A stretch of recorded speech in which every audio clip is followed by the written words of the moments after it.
What's up, folks? My name is Josh McJoggin and I'm reporting from inside the Nerve Centre in Derry, Londonderry. Tonight I've been given the honours of doing a group interview with the members of the Tuned In Project, who are about to rock the stage very soon. The purpose of the concert is to promote the release of the group's first ever album, which is named The Music Box, containing all original songs that the Tuned In crew will be playing to wow the crowd. The Tuned In crew will be playing alongside up-and-coming alternative rock band The High and Dead as a support act. Well, what are we waiting for? Let's get this interview started in 3, 2, 1. So, what do you think of the album launch so far? Practice has been really good. We've been practicing for the past month. Yeah, because we wrote 3 or 4 weeks. Yeah, and Aye. seeing the stage, seeing about the size of the room. Imagine how many people would be there. It's brilliant. I would say it'll probably be like around 30 or 50 people might be coming over to the Nerve Centre. I mean, that's just my honest number, but hopefully we can get, as long as a bigger crowd, we're all very happy. Yeah. As long as you're smashing it as well, that's true. Yeah. Being able to, doing all the hard work over the past couple of weeks and, designing the album, writing songs too. Whenever you're like on the stage then and everybody like looks at you, you're like, well, I know this sounds cheesy and all, but like you think, oh, I did it. Like I'm so proud of myself. I've got here, and you're proud of everyone else. That's kind of what I'm feeling like for everybody else. We want that feeling, so we do. We have a great team, and every person is a good singer, and we all support each other as a team. We work well together. What are your inspirations for the album and the tracks? It was during 2020 when COVID hit. So it all started back, we were all on a Zoom call because, we don't know what even Zoom is about. Oh, we didn't. But Wally came up with an idea of writing some songs. So over the past few months or so, we wrote a couple of songs, like for example, songs like Out of the Frontier, which is a cowboy, with this album, we love to, experiment throughout different genres of music. Yeah. Like for example, Out of the Frontier can be a cowboy western country song. Even the Sausage Roll Man can be a country song. It could be, yeah. Yeah. We also have a song. My personal favorite is Percy, which is about a robot who travels through Mars, which has just been launched, I think, or just arrived on Mars this year. I'm also singing that one too. Yeah. So. And then we have a song that was written by someone in the group. So I want to say. Um, I wrote a song in the group called Girlfriend. yeah. I need a girlfriend. Yeah. And what's So- that about, Dave? The song would actually explain itself if you listen to it closely. Okay. You'll hear all these tracks tonight whenever you're going to hear 6 tracks or 7 tracks tonight from the actual Yeah. album. So And they will so- make you laugh. A lot of them will make you laugh. It's all about the crack. Yeah. And overall, what is the vibe of the album like when you listen to it? Nostalgia, because I would think that the album will become a treasure in the part of me. Yeah. Years later. And also it kind of represents what Chundun is about too. Yeah. Because, at Tuned In, we made music before, but this is our first time, having the music on, Yes. digital version, and this is our first time we ever get to see this on vinyl. But also we made it from scratch too, and we had our own inputs into it, and we worked as a team together to really, Well, now it's See, great. for- Now it's great to see the final piece I think because this the artwork to the tracks, the different people getting to sing it on Yeah. stage and having the confidence. They show people tonight what we can actually do live on stage from the Nerve Centre, which is something not everybody gets to do with their album launch, but Tuned In can do it. Like for example, when whoever of course rock and roll fans were rock the stage, even myself, I just rock out tonight. I'm just gonna give it all out because my disease is one big massive family, and of course the Tuned In Project. We've been practicing for a long time, so it's good. For me, it just shows the different characters there is in Tuned In. Because there's a song called Sausage Roll Man. The Ballad of Ryan Of course, Kay. by us. There's a Ballad of Ryan Kay, and the Sausage Roll Man.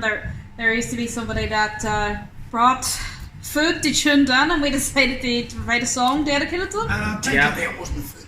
I think this is our first performance since COVID. Yeah. I mean, last year we performed at Stand. I mean, no, it wasn't last year. It was this year at Stand We Hall. performed it at Stand Hall. It was great on a big stage. During August. Was it August? Yes. No, July. No, it was July. June actually. It was that. June. No, it's July. Isn't Oh, it? was it? I'll start July. 4th of July. What is your favorite track from the album? I would pick Out of the Frontier. Is that because you're singing it? Well, no. But honestly, mine, I would honestly say, I would think Percy would be honestly my favourite.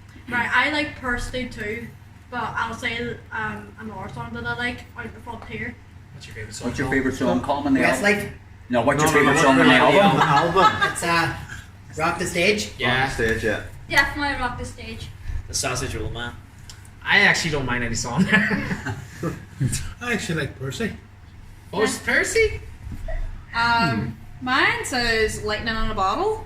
Oh, yeah. Mine's just Lightning in a Bottle. I enjoyed that and Sausage Roll Man, because I gotta get going. Yeah. Yeah. Good Thanks. stuff, good stuff. Yeah. So. Oh, Josh, the things you're going to hear tonight. The things you're going to hear tonight. Can't wait. There's a lot of Treat good, tonight, my there's a friend. lot of good songs, I have to say, but you know, honestly, when by the time people pick up this album, you know, they're gonna say, "Oh, which one's our favorite? Which one's our favorite?" So, looking forward to that. Do you believe that there is a current rise of there being more up and coming bands and musicians performing locally? Oh, definitely. Yeah, definitely. 100%. I'm a local band lover, and believe it or not, I've always follow original bands, and I'm in one called The High End Dead. It's with an end, not and, just like Local music will be, from now, people starting off, in years to come, they'll be big and they'll have more fans, so it's great to make awareness for local music, support local. Just so you know, local legend Paddy Nash has just walked onto the building. Of course he does. Ask him a question, Josh. Ask me any question you want. Here, why don't you ask Paddy the last question? That's a good Hold question. on. Let him ask him. Do you believe that there is currently a rise of there being more up and coming bands and musicians performing locally? Yes, I do, and I think it's a great thing. The thing about live music and live bands and singer-songwriters, stuff like that, there's always a wave and there's always a dip, right? So what happens is, normally, like I grew up in the 70s, started playing music in the 80s, and then in the 80s there wasn't really a lot happening. In the 90s there was a bit of a surge, and then it dipped again, and then it came back again.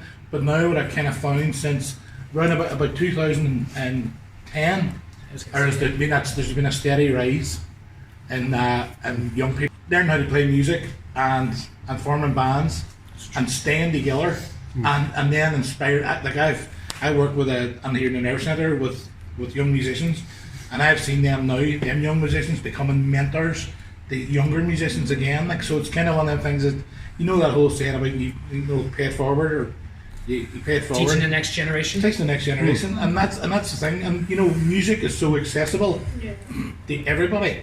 You know, everybody. Well, if you can talk, you can sing. That's what I think, right? So everybody, you can talk, carries that musical instrument with them, and it's so accessible. And I kind of find it's a great outlet for positivity, because if you're ever kind of, when we all do, and we live in this day and age now where mental health is a big thing. It's a big thing that we now recognise in ourselves, and especially young people, and you need that. And what the thing about creativity is that it's a great tool to have just for looking after your mental health, because with creativity, what you're doing while you're creating, be it anything, you could be drawing, you could be painting, you could be learning the guitar. While you're doing that, you're not thinking about your problems. You're just in that moment. If you're singing a song, you can't think about anything else but singing that song or playing the guitar. And that's the thing. That's why it's so key to make it accessible to young people and give them the choice. It mightn't be for them. That's the thing. But I think that's why there's so many young up and coming musicians now, is because they realise the value of playing. Just two more questions. What are your thoughts on disability representation in the music industry? I mean, you know Stevie Wonder, right, Josh? Yes. Well, everyone knows Stevie Wonder and Ray Charles, who are both physical, if I'm correct, because they are blind, but that does not stop them from doing what they're doing. and I remember there's a lot of musicians as well that do have autism, like or Asperger's syndrome, like Billy Joe Armstrong from Green Day. Anybody know Green Day? Yes. Yeah, I mean, Billy's got like autism himself, and he doesn't have to be ashamed. I think music, the reason that there will be more musicians with autism, physical or mental disability, is because music is something that helped them through life. Yeah. Which I'm going to speak from experience. Like I learned how to speak through singing when I was 3. So music is a love that everyone shares. There's no label of disabled or non-disabled when it comes to music. You're just there for the music. It doesn't matter what label you have or what label you don't have. You're a musician. Yeah, exactly. That's why it breaks down religious barriers as well and stuff like that. Musicians are musicians, and everybody should be treated equally. And disability people can be as good as ordinary people. Yeah. And also music brings people together, like, and it's just, again, music is so accessible, like, but it's, it's really helped me to build my confidence and to show other people too that if you have a disability, you can do anything if you put your mind to it, or if you don't have a disability, you can do anything you can. And having music there for me really helped me be the person I am today. So without it, I wouldn't, and having, tuned in as a part of, the opportunities for me, it really, it really helped me make relationships and, have music there accessible for me. Music is it's something that helps you grow. Like, I think it's everyone's experience, not just ours. Like, everybody grew up with music. Like, and if you're a musician, it helps you become the person that you become and will continue to be. You grow with music. So, I'm going to butt in here, but it boils down to access to music. And that's the thing about anyone, not just disabled people who maybe are growing up in poverty or who are growing up with racism or anything like that. It's having access to create, and you can't create without support sometimes. And some people can blather on and become a musician in their own right. But I think for disabled people, they need layers of support at times. And that's where projects like ours come in, tuned in. Also, there's other projects like Sparks, some you're involved in, and different things.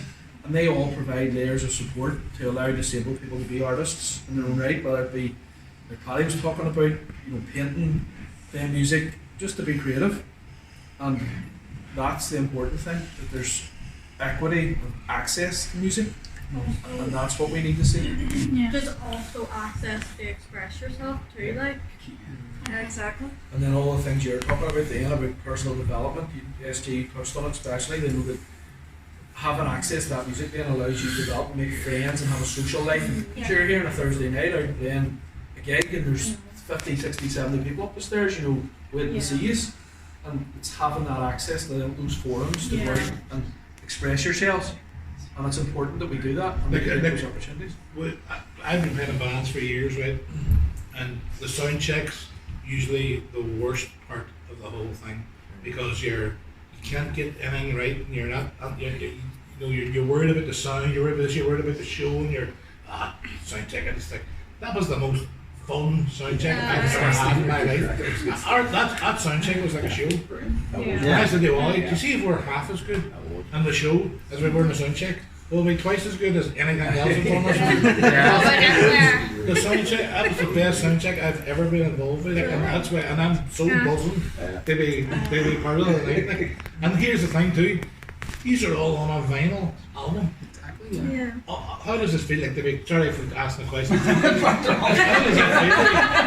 that feel to be part of a vinyl, like that's a special thing, you know. I think this is honestly the greatest moment that's ever happened to us, really. Yeah, it does. Yeah. Especially me, because I grew up listening to music, and this is my first time ever sharing our music to other people.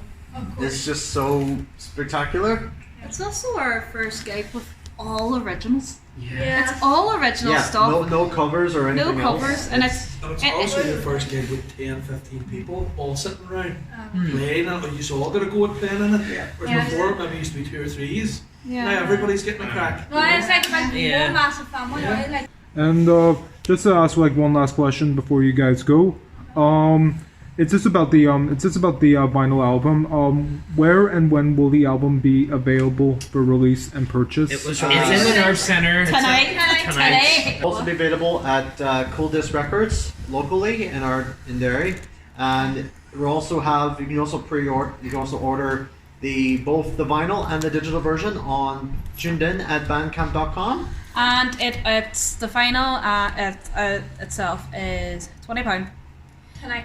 Yeah. £20. Yeah. So it's out right now, which the date is the 8th of December. Also, all the money that will be raised too for the finals will be put back into the Tuned In project for future projects. I thought it was going to me.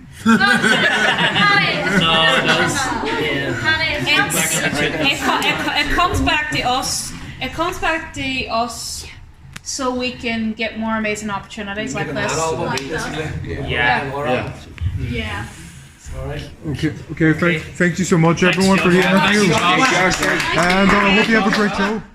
Well, thank you so much for tuning in, folks. I hope you enjoyed the interview and learned something from it. And to always remember to support your local music scene in order to keep that flame burning forever and ever. After tonight, the Music Box album will be available for release in both the vinyl and digital format. The vinyl will be on sale in Cool Discs very soon, so remember to keep an eye out for it in store and will only cost £20. The digital format will be available for download on Tuned In's Bandcamp account and will only cost £5. The money earned will go towards funding so that the Tuned In project can keep running their services and provide its members opportunities to work on more future projects. Well, this is me, Josh McJoggin, reporting from the Nerve Center, signing off.